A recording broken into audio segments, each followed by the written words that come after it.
오늘도 복된 주일을 주님께서 저와 여러분에게 주셨습니다.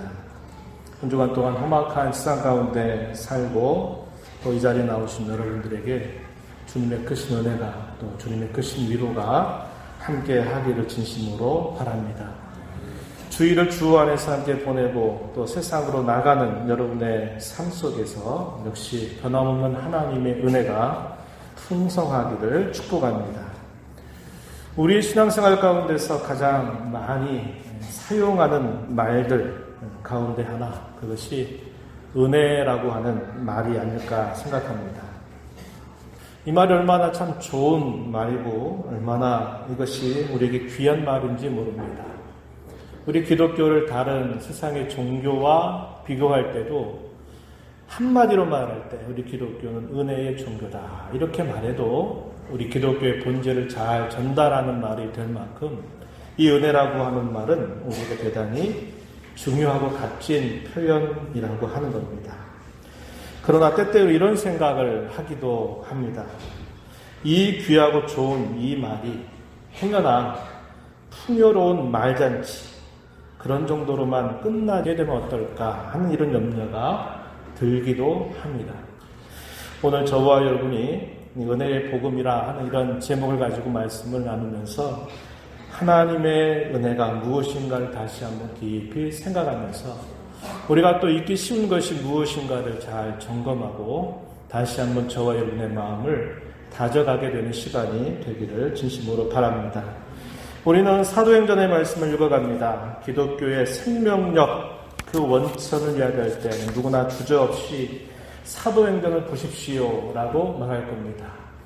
예수 그리스도께서 죽으시고 부활하시고 하늘로 오르신 이후에 오순절 성령께서 온 교회에 충만하게 강림하시게 되는 사건이 하나의 첫 열매가 돼서 계속적인 성령의 역사로 말미암아 복음이 박해 속에서도 어려움 가운데서도 복음이 증거되면서 교회가 이런저런 갈등과 어려움을 만나고 또 많은 시련을 당하지만 오히려 그것 때문에 교회가 연약해지고 쓰러지는 것이 아니라 그것이 하나의 발판이 되고 디딤돌이 돼서 오히려 교회가 더 건강해지게 든든하게 서가는 모습을 이 사도행전은 우리에게 잘 보여주고 있습니다. 이 사도행전을 통해서 분명하게 확인하게 되는 사실 가운데 하나가 뭐냐면 이 복음의 전파는 사람의 생과 사를 가르는 그런 능력이 있다는 것을 우리는 확인합니다. 복음이 증거된 곳에 한편으로는 큰 하늘의 기쁨이 충만한 일이 나타나고 사람 살리는 역사가 나타나기도 하는데 또 한편으로는 사람들이 더 완악해져서 결국 영원한 형벌과 심판에 다다르게 되는 것을 이것은 우리에게 잘 보여주고 있다 하는 것입니다. 이 복음이 가지고 있는 이 두 가지의 면들, 양면과 같은데 하나는 구원이고 또 하나는 심판이라고 하는 이 메시지는 우리가 있는 성경에서 대단히 많이 강조되고 있는 표현입니다. 예를 들어서 고린도서 1장 18절 말씀을 보면 이런 말씀이 있죠. 십자가의 도가 멸망하는 자들에게는 미련한 것이요 구원을 받는 우리에게는 하나님의 능력이다. 십자가의 도, 다르게 말하면 복음이 멸망하는 자들에게는 미련하지만 구원받는 우리에게는 하나님의 능력이다. 이 복음의 양면적인 성격을 잘 드러내주는 구절입니다. 그뿐만이 아닙니다. 로마서 9장 21절로 23절도 가서 보면은 이렇게 이야기합니다. 사람을 두고 이야기할 때 토기장이가 마치 진흙을 구워서 만드는데 하나는 귀 쓸 그릇을, 하나는 천이 쓸 그릇을 만들 권한이 있다. 이것은 토기장의 주권이다. 이것을 이야기하면서 두 종류의 그릇을 소개합니다. 하나는 진노의 그릇, 하나는 긍휼의 그릇. 그릇 안에 담는 그 내용물이 한 대상에게는 진노가 담겨지고 또 다른 대상에게는 긍휼이 담겨진다. 그래서 이 복음이 사람을 이 두 가지로 분명히 갈라놓는다고 하는 것을 우리에게 가르쳐 줍니다. 긍휼의 그릇과 진노의 그릇, 이런 표현을 사용하고 있는 것이죠. 또 고린도후서 2장 15절 16절에 가면 또 이런 표현을 우리가 만나는데 이렇게 말합니다. 우리는 구원받는 자들에게나 망하는 자들에게나 하나님 앞에서 그리스도의 향기니 이 사람에게는 사망으로부터 사망에 이르는 냄새요 저 사람에게는 생명으로부터 생명에 이르는 냄새라, 이렇게 말합니다. 오늘 우리가 살펴보는 이 내용 속에 사도행전의 이야기 가운데서 이러한 두 가지의 예를 한번 들어보려고 합니다. 하나는 어떤 예냐? 이 복음이 구원의 역사를 이루는 예가 하나입니다. 그리고 또 하나는 이 복음이 사망과 죽음의 역사를 이루는 예가 또 하나 있다는 겁니다. 그 중에 우리가 주목하는 첫 번째 이 구원의 역사, 생명의 역사를 이루는 대상은 바로 바울이라고 하는 사람입니다. 너무나 잘 알고 있는 경우죠. 이에 대한 기록을 우리는 사도행전 9장 전체에서 살펴볼 수 있습니다. 그리고 그 가운데서 특별히 오늘 우리가 읽은 19절 하반절부터 25절에 있는 내용에서 이 바울의 경우는 이 복음이 생명의 역사로 나타났다는 것을 우리는 잘 확인할 수 있다는 겁니다. 제가 앞으로 이야기해가는 이 표현 속에는 사울이라고 하는 말을 쓰기도 하고 바울이라고 하는 말을 쓰기도 할 겁니다. 서로 다른 사람이 아니라 동일한 사람을 뜻하는 말입니다. 이 사울이라고 하는 이름은 히브리식 이름이다, 이렇게 이해하면 되겠고, 바울이라고 하는 이름은 헬라식의 이름이다, 이렇게 이해하면 됩니다. 같은 사람을 표현하는데 그가 이 두 가지의 이름을 가지고 있다는 겁니다. 그래서 이 바울이 처음에 사울이라고 하는 이름을 많이 사용하게 될 때, 그의 회심 사건에 대해서 이야기할 때는 그대로 성경의 표현대로 사울이라 말할 것이고, 그러나 그가 복음의 전도자로 복음을 전하게 될 때 그는 역시 그의 이름을 바울이라 이렇게 표현할 겁니다. 그러나 서로 다른 사람이 아니라 같은 사람이다, 이렇게 생각하시고 말씀을 경청해 주시기 바랍니다. 이 사울은 처음에 어떤 인물이었느냐? 교회 박해자였다고 소개해주고 있습니다. 사울은 스데반이 돌에 맞아 죽는 현장에 서 있었던 인물입니다. 스데반이 돌에 맞아서 죽게 될 때 그 죽음을 마땅하게 영이 여겼던 증인들이 자기들의 겉옷을 벗어서 사울이라고 하는 사람의 발 앞에 놓았습니다. 그때 이 사울의 생각은 어땠을까요? 그는 이렇게 생각했습니다. 스데반은 돌에 맞아 죽는 것이 마땅하다라고 이렇게 생각했습니다. 사도행전 8장 1절 보면 그렇게 표현을 한 겁니다. 스데반이라는 사람은 어떤 사람이었죠? 예루살렘 교회의 일꾼으로 세움받았던 인물인데, 그가 복음을 전하다가, 그것도 특별히 산헤드린, 종교의 최고 법정이었던 그 산헤드린 공회 앞에서 담대하게 하나님의 말씀을 전하다가 백성들의 지도자들의 미움을 받아가지고 바깥의 현장으로 끌려나갔고, 그 현장에서 돌에 맞아 순교했던 인물입니다. 바로 그 현장에 사울이라고 하는 이 청년이 있을 때 마땅한 죽음이다라고 생각했었습니다. 그리고 그는 교회를 박해하는 사람들의 가장 앞선 자리, 선두에 섰습니다. 심지어 예루살렘이 아닌 멀리 떨어져 있는 곳, 다메섹이라고 하는 지역까지 가서조차 예수를 구세주라고 믿는 사람들을 결박해서 예루살렘으로 잡아오려고 했습니다. 그래서 당시의 대지사장들, 종교 지도자들에게 공문까지 요청해서 그 공문을 소유하면서 그 예수 믿는 사람들을 잡아들이려고 했었습니다. 훗날 그는 자신을 소개할 때도 그는 스스로 이렇게 말했습니다. 예를 들면 갈라디아서 1장 13절과 14절 말씀에 보면은 이렇게 말합니다. 내가 이전에 유대교에 있을 때에 행한 일을 너희가 들었거니와 하나님의 교회를 심히 박해하여 멸하고 내가 내 동족 중 여러 영답자보다 유대교를 지나치게 믿어 내 조상의 전통에 대하여 더욱 열심히 있었다. 갈라디아 교회에 보낸 편지 가운데서 내가 옛날에 유대교회에 있을 때 난 이런 사람이었다라는 것을 분명하게 표현하는데, 나는 하나님의 교회를 심박해 하던 사람, 하나님의 교회를 멸하려 하던 사람, 다른 바리새인들 가운데서도 가장 앞장서서 그 종교적 열심을 가지고 나사렛 예수, 이 이단 괴수가 전하는 이 이야기를 끊어버리려고 가장 선두에 섰던 인물임을 스스로 표현하기도 했다는 것입니다. 사울은 그렇게 종교 지도자들에게 공문을 받아서 몇 사람을 데리고 다메섹으로 가던 중에 부활하신 주님, 승천하신 주님의 음성을 듣고 전격적으로 변하게 됩니다. 이것이 소위 사울의 회심 사건이죠. 그 내용이 사도행전 9장 3절로부터 19장 상반절까지 소개가 되고 있습니다. 이것은 사도행전에 있어서 여러 차례 반복이 될 정도로 대단히 중요한 사건이었습니다. 한 사람의 회심 사건이 사도행전의 역사, 초대교회 역사에 있어서 대단히 중요하다는 것을 사도행전 누누이 강조하고 있다 하는 것입니다. 해보다도 더 밝은 빛으로 나타나신 주님으로 인하여 그의 육신의 눈이 어두워져 버렸던 사울은 아나니아라는 사람의 기도를 받고 다시 눈을 뜨게 됩니다.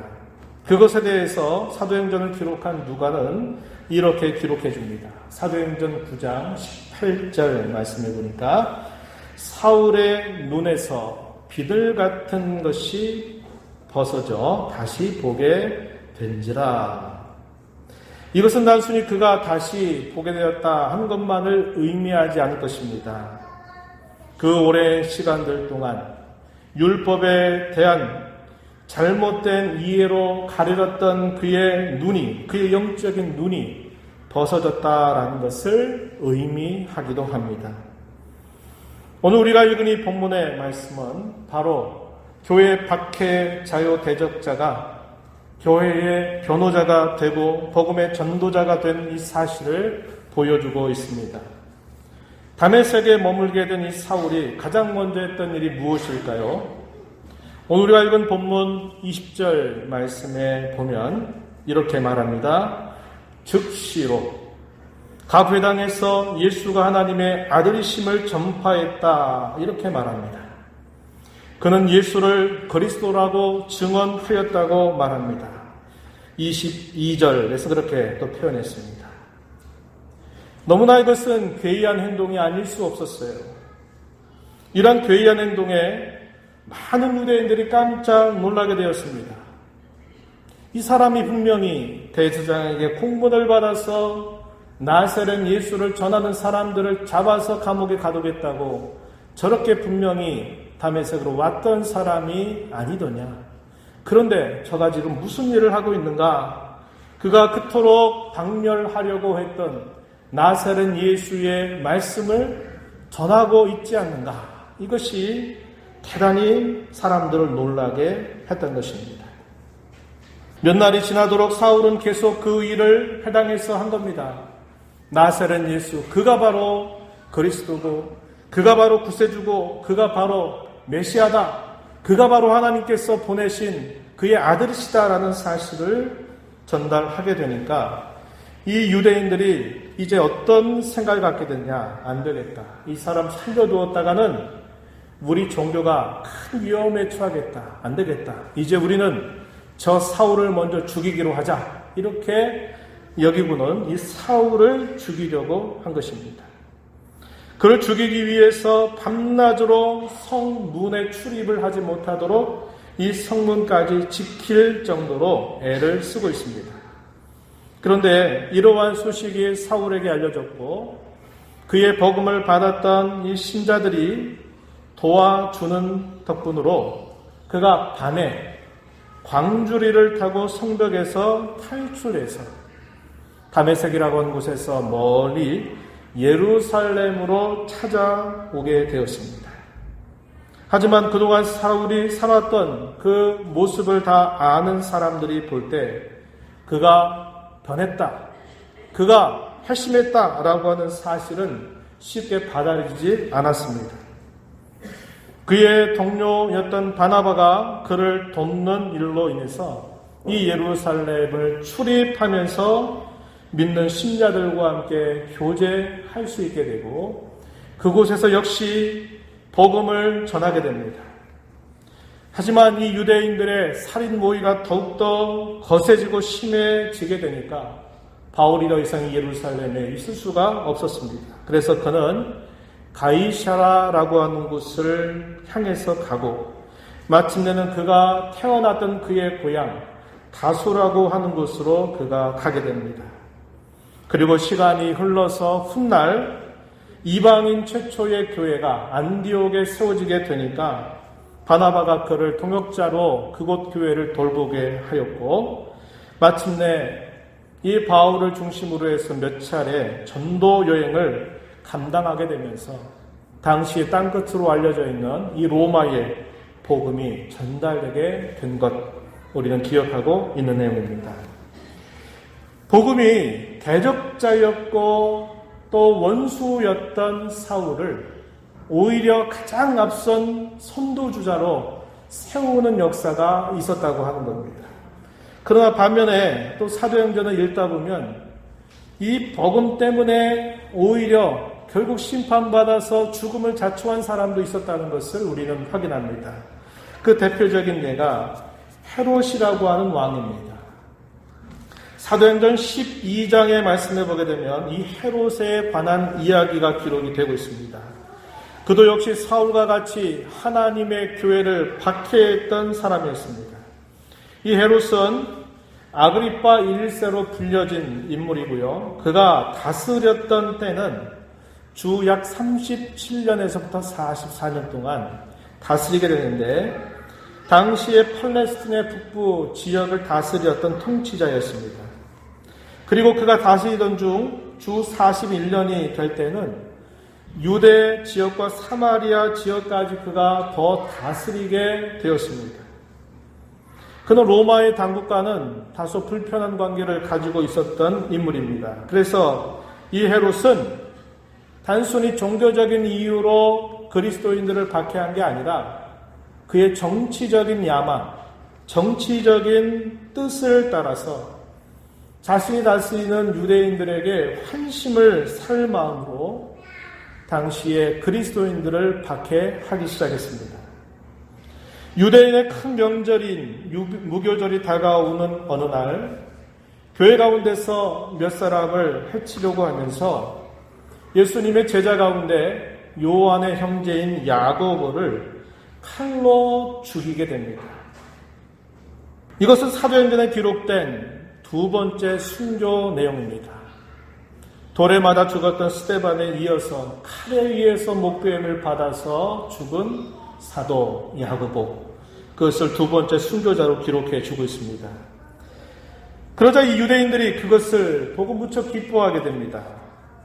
그리고 이번 기회에 이 헤롯은 더 많은 유대인들의 관심을 얻기 위해서 당시에 수장 노릇을 했던 이 베드로 사도마저 감옥에 집어넣고 단단히 그를 지켜서 결코 그 감옥에서 빠져나가지 못하도록 지키게 합니다. 그리고 이 명절이 지나게 되면 백성들이 다 보는 앞에서 이 베드로를 죽여버리겠다라고 하는 계획을 그가 세우게 된 겁니다. 바로 이런 상황 속에 예루살렘 교회는 심각한 위기에 처하게 되었습니다. 종교적인 박해, 대부분의 유대 교인들이었던, 유대교에 속해 있었던 이 유대인들은 계속적으로 이들이 전하는 복음에 대해서 계속 반발하고 반대하고 대적하는 일을 했던 것이죠. 종교적인 박해가 끊임없이 있었던 겁니다. 그런데 당시에 팔레스틴 북부 지역을 다스렸던 이 헤롯은 장체 자신의 종교적인 야망을 위해서 정치적으로 교회를 박해하는 일까지 하게 된 겁니다. 그래서 예루살렘 교회는 굉장히 어려운 상황에 처하게 된 것입니다. 그렇게 위기에 처한 교회는 어떻게 했나요? 하나님께 간절하게 기도합니다. 하나님께서는 그 간구를 들으시고 기적적인 방법으로 갇혀있던 이 베드로를 건져내 주시는 역사를 이루어 주십니다. 그러자 헤롯은 베드로 사도를 놓친 책임을 물어서 그 감옥을 지켰던 파수병들을 죽여버립니다. 그 후에 그는 이 유대 지역을 떠나서 가이사랴 지역으로 내려가서 머물게 되고요. 당시 이 가이사랴 지역에 살았던 두로와 시돈 사람들이 대단히 이 헤롯과 별로 관계가 좋지 않았습니다. 당시의 통치자와 관계가 좋지 않는다는 것은 그들에게 좋을 리가 없는 것이죠. 그래서 어느 날 이 두로와 시돈 사람들이 이 왕과 화친할 목적을 가지고서 당시에 이 왕의 신하였던 블라스도라고 하는 사람을 설득해서 왕을 만나는 자리를 마련하게 됩니다. 그리고 그 백성들이 있는 자리에서 이 헤롯이 연설을 하게 돼요. 이 연설을 들었던 이 사람들이 어떤 반응을 보이느냐? 아첨 섞여 있는 찬사를 이 헤롯에게 보내게 됩니다. 그들이 뭐라고 말하냐면 이렇게 말합니다. 이것은 사람의 소리가 아닙니다. 이것은 신의 소리입니다. 라고 말하면서 그의 연설을 높이 찬사를 보내면서 칭찬하는 말을 건네게 되죠. 그때 이 헤롯이 어떻게 하느냐? 그 영광을 하나님께 돌리지 않고 자기의 덕으로 이것을 돌리게 되면서 주의 사자가 그를 쳤다 이렇게 이야기합니다. 그래서 그 결과 그는 충에 맞아서 죽게 되었다고 성경이 기록해 주고 있습니다. 어떻게 됐느냐? 박해를 받았던 교회는 다시 살아나고 교회를 박해했던 그 헤롯은 결국 죽음이라고 하는 것을 통해서 최후를 맞게 되는 것을 보여주고 있다는 겁니다. 자, 이제 우리는 왜 은혜의 복음인가? 이것을 좀 생각해 보겠습니다. 바울 사도는 복음을 소개하면서 은혜의 복음이란 말을 사용한 바가 있습니다. 사도행전 20장 24절에 내가 달려갈 길과 주 예수께 받은 사명 곧 하나님의 은혜의 복음을 증언하는 일을 마치려 하면은 나의 생명조차 조금도 귀한 것으로 여기지 아니하노라. 나는 죽을 각오를 가지고 난 예루살렘으로 올라간다. 나를 만류하지 말아라. 이렇게 말하는 그의 말 속에 복음에 대해 어떻게 소개했습니까? 하나님의 은혜의 복음 이 표현을 사용했다고 하는 겁니다. 또한 사도행전 14장 3절 말씀에 보면은 이렇게 표현했어요. 두 사도가 오래 있어 주를 힘입어 담대히 말하니 주께서 그들의 손으로 표적과 기사를 행하게 하여 주사 자기 은혜의 말씀을 증언하시니 주께서 당신의 은혜의 말씀을 증언하셨다. 무엇으로? 표적과 기사를 통해서 은혜의 말씀을 증언하셨다. 이걸 이렇게도 표현할 수 있는 말이죠. 은혜의 복음을 증언하셨다. 이렇게 말하는 겁니다. 그래서 이 사도행전에 보게 되면 이 복음을 소개할 때 은혜의 복음이란 말을 사용하고 있다는 겁니다. 그렇다면 은혜가 과연 뭘까요? 제가 초두에 그런 말씀드렸죠. 우리가 그렇게 많이 은혜다라는 말을 사용합니다. 그런데 그 은혜의 의미가 무엇일까에 대해서는 우리가 잘 생각하지 못할 때가 많다는 거예요. 이 은혜에 대해서 이렇게 간략하게 정리할 수 있을 겁니다. 받을 자격이 없는 사람에게 어떤 대가를 요구하지 않고 값없이 베푸시는 하나님의 선물, 이것을 은혜라고 말할 수 있다는 겁니다. 자기가 노력을 해서 그 노력에 대한 대가로 받는다면 그것은 은혜가 되지 못합니다. 그것은 자기 행위의 결과이기 때문에 그래요. 안 주면 서운하죠.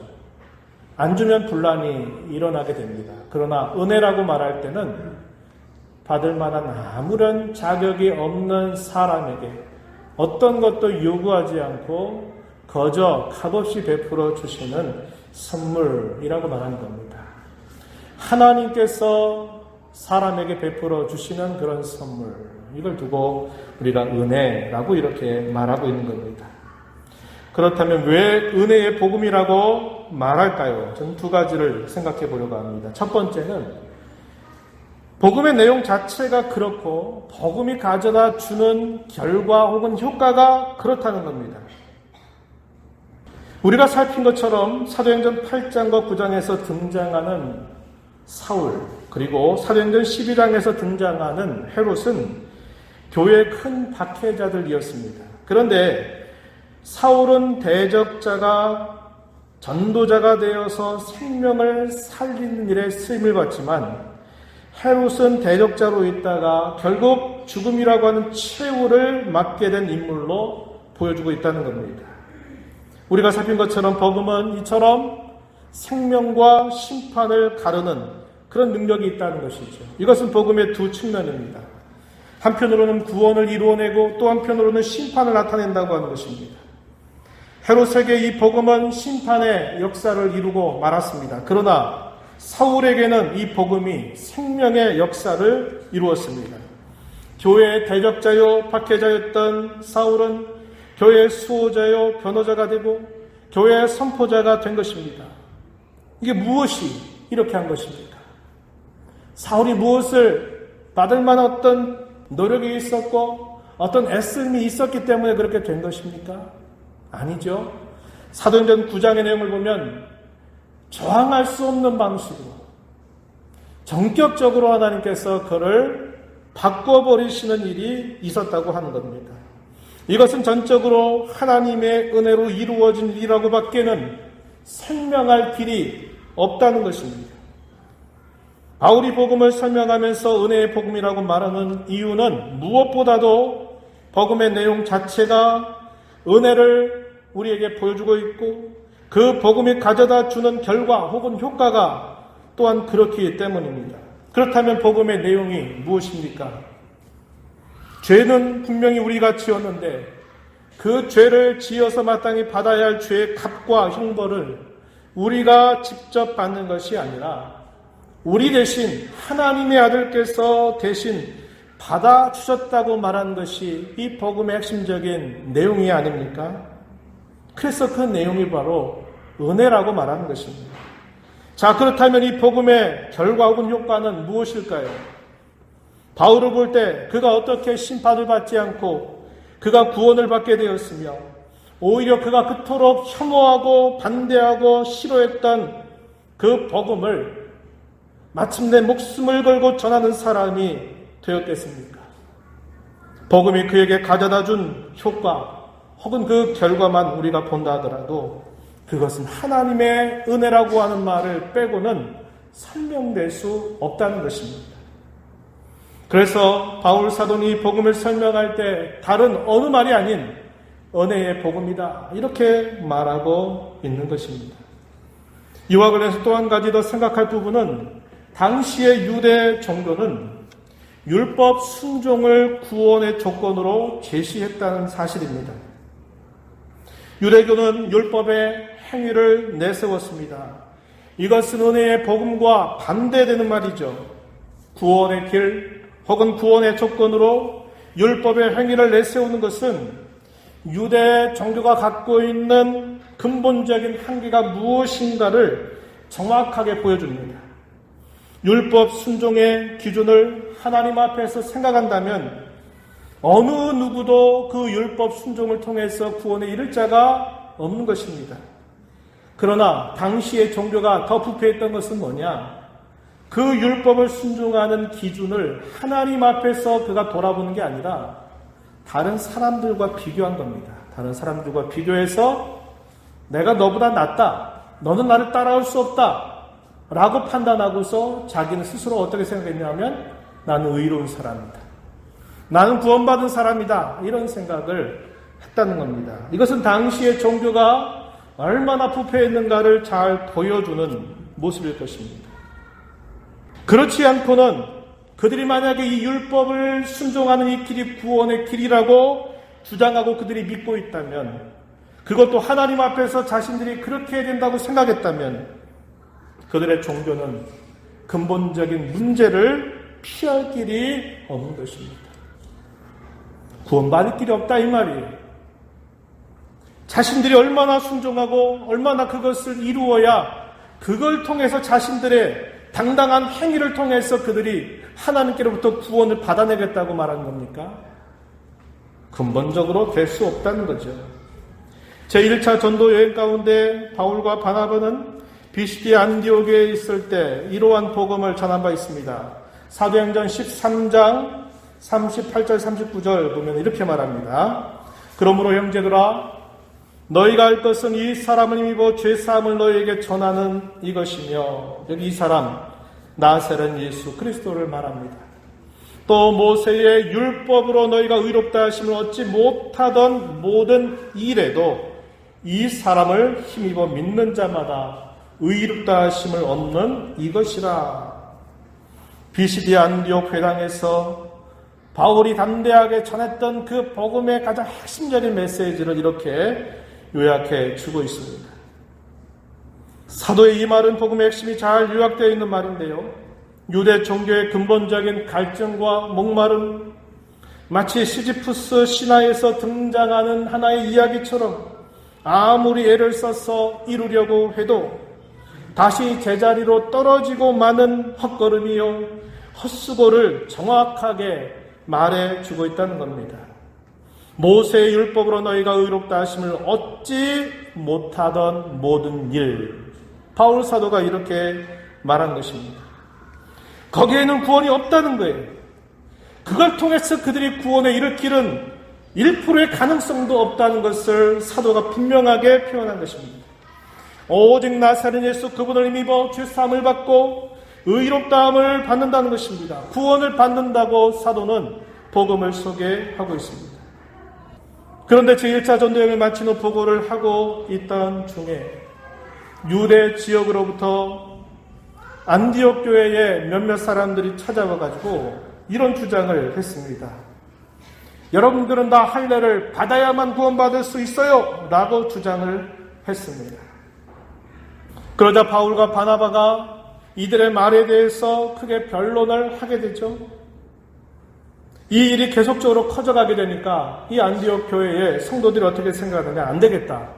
이 문제를 단순히 우리 자체만으로 해결하지 말고 이 문제를 예루살렘 교회에 있는 모든 사도들과 장로들과 더불어서 이 문제를 결정하도록 해야 되겠다, 이렇게 생각을 하고 바울과 바나바와 몇몇 형제들을 안디옥에서 예루살렘 교회로 보내게 됩니다. 예루살렘 교회에 도착하게 됐을 때 또 예루살렘 교회에서 어떤 한 사람이 일어나더니 이렇게 또 말합니다. 바리새파 출신의 신자들이 일어나더니 이렇게 말해요. 이방인에게 할례를 행하고 모세의 율법을 지키게 해야 된다라고 주장을 하게 됩니다. 이 내용이 사도행전 15장 1절 5절에 표현되어 있다는 겁니다. 그때에 베드로 사도가 어떻게 결국 결론을 지어주느냐, 이렇게 말합니다. 사도행전 15장 8절로부터 11절 말씀 중에 특별히 10절 말씀에 보면 이렇게 말합니다. 너희가 어찌하여 하나님을 시험하여 우리 조상도 우리도 능히 매지 못하던 멍에를 제자들의 목에 두려느냐. 그러나 우리는 그들이 우리와 동일하게 주 예수의 은혜로 구원받는 줄을 믿노라. 이렇게 베드로 사도가 말하면서 결론을 내리게 됩니다. 우리 조상도 능히 매지 못했던 멍에다. 우리도 능히 매지 못하는 멍에다. 뭐가요? 율법 순종을 통해서 구원을 얻는다고 말하는 이 주장은 우리의 조상도 맬 수 없는 멍에고 그 어느 누구도 맬 수 없는 그 멍에인데 이것을 왜 이방인들에게 이것을 지워서 그들에게 걸어두려고 하느냐는 겁니다. 아니다. 오직 우리는 그들도 우리와 동일하게 주 예수의 은혜로 구원받는 줄을 믿는다. 이렇게 말하면서 예루살렘 공회 결정을 마무리하게 된 것을 우리는 기억하는 것이죠. 이제 말씀을 정리합니다. 여러분, 우리는 두 가지의 극단을 조심해야 합니다. 하나는 율법주의라고 하는 극단과 또 하는 무율법주의라고 하는 극단을 항상 조심해야 합니다. 이것이 우리 신앙에 큰 위험을 가져다 준다는 겁니다. 율법주의는 우리에게 무엇을 가르쳐 주느냐? 하나님의 은혜를 멸시하게 만들어요. 그런데 그것이 우리에게 가져다 주는 것은 공허함입니다. 목마름이에요. 헛수고입니다. 아무것도 우리에게 가져다 주지 못한다는 것을 보여줘요. 그런데 그것이 교회 가운데서 항상 큰 목소리를 내왔다는 것이 교회 역사가 우리에게 보여주는 진실입니다. 또 하나의 반대 극단이 뭐냐면 율법을 완전히 무시하는 것입니다. 이들은 어떻게 생각하느냐? 방종의 삶을 살아도 다 괜찮다고 이야기합니다. 우리가 구원받는 게 우리의 행위에 달려있는 게 아니라 하나님의 은혜로 받는 것이기 때문에 우리의 삶이 어떠하든지 간에 우리는 다 구원받고 용서받는다라고 말하면서 도덕적인 방종의 삶, 하나님의 말씀을 무시하고 살아가는 삶을 살아도 괜찮다고 여기는 이런 태도라는 겁니다. 이것도 역시 극단이다 이렇게 말하는 거예요. 참된 은혜는 뭘까요? 그것은 우리의 구원의 시작과 우리가 그 은혜 안에 계속적으로 머무는 삶을 다 포함하는 말이라는 것을 우리가 꼭 기억해야 합니다. 성경이 저와 여러분에게 가르쳐주는 은혜는 단순히 우리의 구원의 시작에만 은혜가 필요한 게 아니라 우리는 그 하나님의 은혜에 계속적으로 머물러야 될 것을 우리에게 가르친다는 겁니다. 사도들이 처음 은혜의 복음을 전하고 난 다음에 박해를 받아서 그 교회를 떠날 때 사도들이 당부하는 말이 무엇인가를 우리는 주의해야 합니다. 그 내용이 사도행전 13장 43절 보면 BCD 안디옥에서 복음을 전하다가 박해를 받아서 다른 지역으로 옮겨가기 전에 그 복음을 받았던 신자들에게 이렇게 당부했습니다. 항상 하나님의 은혜 가운데 있으라. 이렇게 권면한 겁니다. 여러분들이 은혜로 말미암아 이 구원을 받았지요? 분명하죠? 그렇게 말하면서 여러분은 계속 하나님의 은혜 가운데 머물러 있어야 합니다. 라고 당부하고 그곳을 떠나가는 것입니다. 바울 사도가 다른 지역으로 옮겨갑니다. 루스드라, 이고니온, 안디옥이라고 하는 지역으로 옮겨갈 때도 역시 동일한 당부를 그들에게 하고 떠납니다. 그 내용 사도행전 14장 22절에 보면 이렇게 말합니다. 제자들의 마음을 굳게 하여 이 믿음에 머물러 있으라. 이렇게 권한 겁니다. 이 믿음에 머물러 있어라. 그게 무슨 말일까요? 하나님의 은혜 안에 계속적으로 머무르는 삶을 살아야 될 것을 말하고 있는 것입니다. 한 유명한 신학자는 은혜에 대해서 이렇게 설명한 바 있습니다. 한번 잘 들어보세요. 은혜는 그리스도 안에서 죄인을 값없이 용서하시는 하나님의 사랑일 뿐만 아니라 그리스도인의 삶에서 계속 그 사랑이 역사하는 것이다. 이렇게 말했습니다. 여러분, 하나님의 은혜의 부요함과 능력을 체험하시기 바랍니다. 우리의 부족과 허물, 우리의 죄악에도 불구하고 넘치게 부어주신 하나님의 사랑, 그분의 은혜를 늘 경험하시는 삶이 되기를 바랍니다. 그리고 하나님의 은혜의 복음 안에 머무르기를 힘써야 합니다. 결코 우리의 삶은 대충대충 살아도 다 된다라고 성경 우리에게 가르쳐주지 않는다는 것을 기억해야 합니다.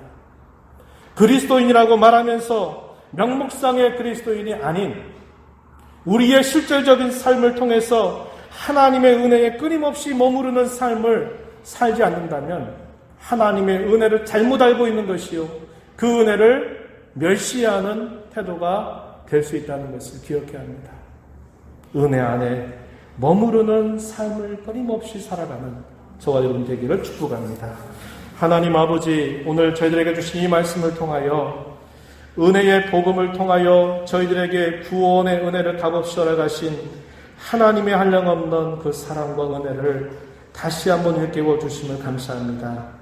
하나님의 은혜는 우리가 멸시해도 되고 값없는 것처럼 여길 그러한 것이 아니고 우리의 모든 삶은 늘 하나님의 은혜 안에 머무르는 삶이 되어야 됨을 우리에게 가르치는 것을 잘 귀담아 듣고 늘 하나님의 은혜 안에 굳게 머물러 살아가는 삶이 되게 해 주옵소서. 예수님 이름으로 기도하옵나이다.